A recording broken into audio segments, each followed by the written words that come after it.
Thank you, Madam Chairperson.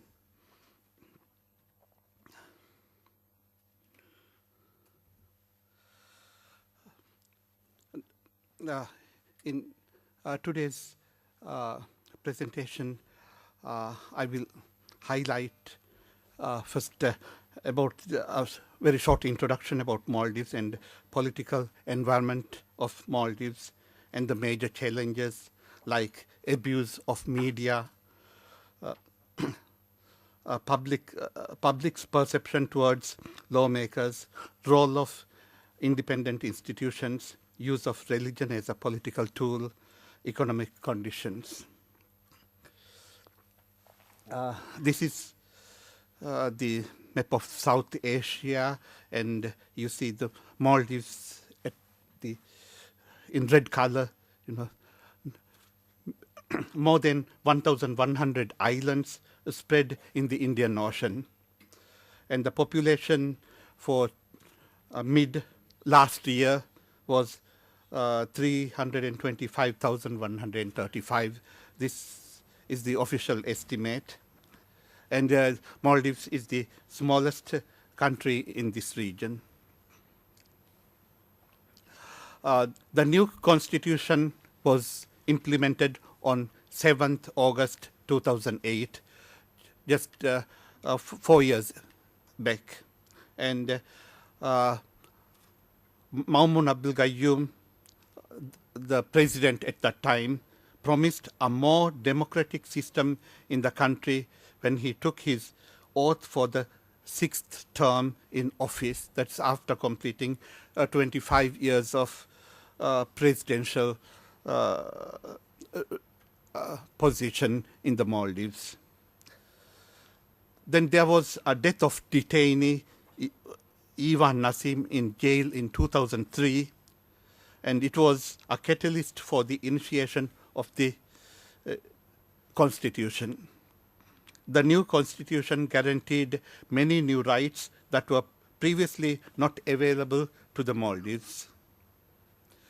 The new rights guaranteed by the constitution include freedom of expression in Article 27, freedom of media in Article 28, freedom of acquiring and imparting knowledge, Article 29, freedom to form political parties, Article 30, right to strike, Article 31, freedom to assembly, Article 32. But no efforts made on civic education. Civic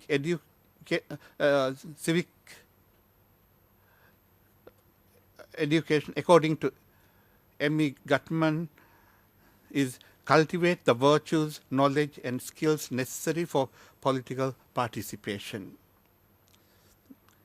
Then enough time was not spent on assessing the impact on the society as a result of the newly brought changes in the new constitution. The new constitution was a very liberal constitution, and as I have said before, freedom of expression, freedom of strike, freedom of assembly, these are very freely given in the new constitution, which were not there in the previous constitution and for the last 35 years before this constitution, although we had a presidential administration in the country.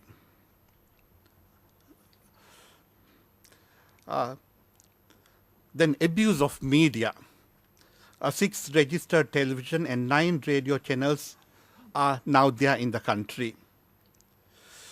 Accused by the public that some private channels play a vital role in campaigning for specific political ideology.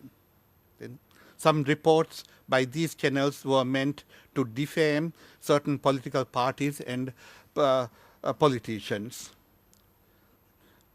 Maldives Broadcasting Commission, MBC, has the mandate to regulate media, but they don't have adequate funds to implement that.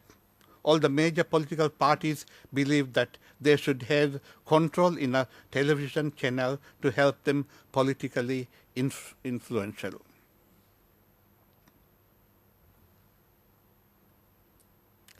After the change in the government on the 7th of February 2012, many changes were brought to the policies of the national TV, now called Television Maldives. Before that, television, the Maldivian National Broadcasting Company was mostly providing the views of the government at that time, and there were private channels criticizing the policies of the government.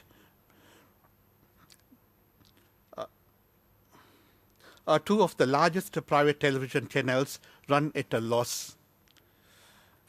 Broadcasting Commission have taken the issue of inadequate funds to the attention of all the related authorities. Then, with more capacity, MBC will be able to regulate the media better and make arrangements with the private channels to include more civic education and public awareness messages. Then public's perception towards lawmakers. People's Majlis, which is the parliament, is the legislative body that makes the laws consisting of 77 elected members from 21 administrative divisions of the Maldives. Majlis is a Majlis was used as a battlefield for major political parties. To fully implement the new constitution, there are about 140 laws to be made. And one of the best paid officials in the country recently are the parliament members. They have increased their remunerations by introducing an allowance. Before the allowance also, they were getting something similar to the parliament members of some of the European countries, and now again another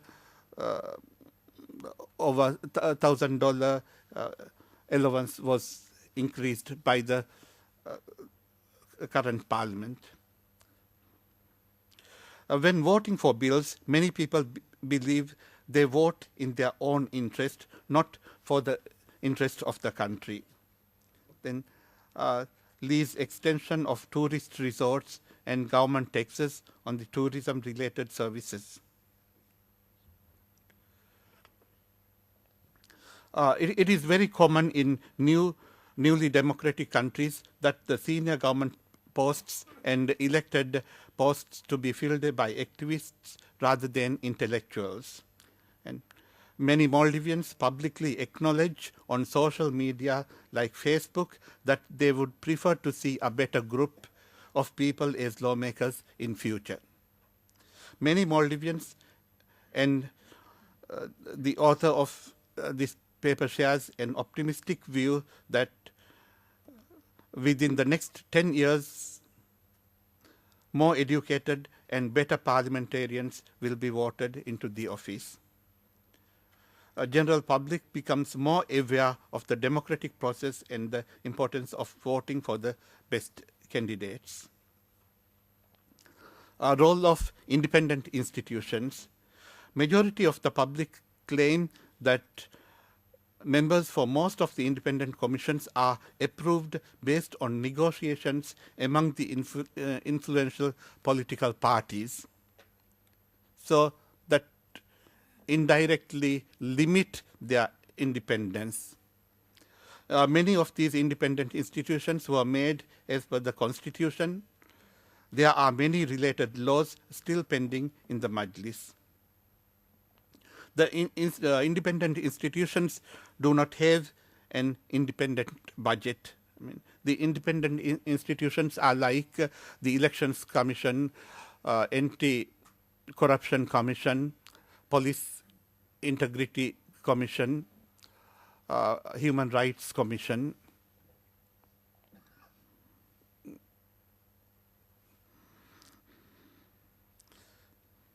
The independent institutions do not have an independent budget. That means the independent commissions again have to depend on the budget provided by the finance ministry, and they have control over how much, even if the budget is there, on releasing the money according to the wish of the finance ministry.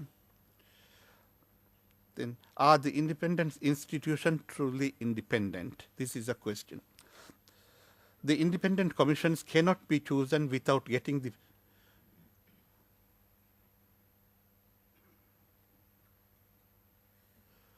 blessings of the major political parties in the Majlis. The issue of financial independence has already been discussed. Then many independent institutions has drafted necessary laws and regulations and submitted to the necessary authorities. Then use of religion as a political tool. Maldives is an Islamic state by constitution. In recent years, started seeing incidents that orchestrated violence in the name of religion. A blasting of an explosive device in the Sultan Park in September 2007 was one incident. Group of people with a certain religious belief establishing a separate mosque in an island is another incident, and there were many more. Then with the new freedom gained, many parties, including those who are interested in gaining political power, have started using religion. Some famous figures, famous religious figures, started giving speeches that categorizes some political parties as parties that working against the religion. This is also becoming more, because some parties say that they are the true people Islam, and the other party is working against Islam, and this type of blames are being given to the opposition or the parties that are on the other side. With the appointment of the new government in 2008, a new ministry was formed by the name Ministry of Islamic Affairs to regulate and promote all the activities related to the religion. Mandate to create religious awareness and educate general public to maintain harmony in the society. The new president has also highlighted on the importance of the Islamic ministry and has given the same mandate to the ministry. A very young minister heading the ministry, more proactive, and is doing more to educate the general public. The policies of the government to tackle these problems include Islamic clerics to be registered in the ministry to preach religion, providing opportunities to those interested in studying religion in moderate institutions.